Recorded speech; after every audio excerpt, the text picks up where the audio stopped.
horeyna fikirkayga waan u sheegay asal ahaan anuu meeyahay shakhsi inuu siyaasadda ku sii jiro danaynaya markaan anu shakhsiyan iska hadlay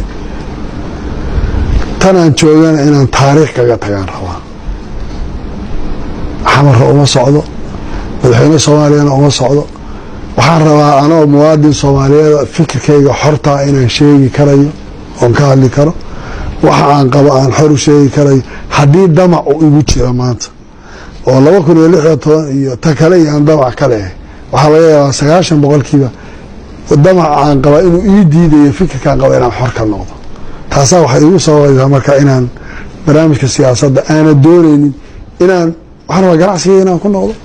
beri baa mushtari ahaado ma rabo inaan siyaasad sii quuto inaan kusii jiro ma rabo inaan waqtigeyga siyaasad kusii laakiin waxaan rabaa intaan joogan inaan ka tago magac iyo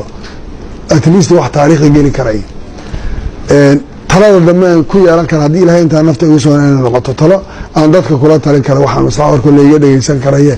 nin hadda damac siyaasadeed iyo kuraasdayda iyo inaan isu qaawiyo iyo 2016 kana ugu horeysay qof aan wataana ma jirto anna ma socdo laakiin waxa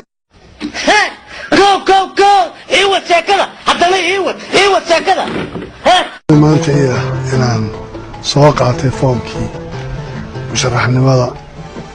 dowlad goboleedka Jubbaland maanta oo ay tahay 20 bisha 7 2019 maalin sabti ah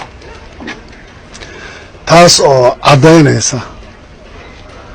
inaan u hoggaansamayno processka ama jadwalka ay u dejiyeen guddiga doorashooyinku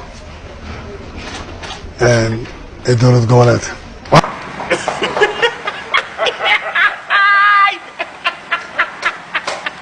Ha ha ha ha!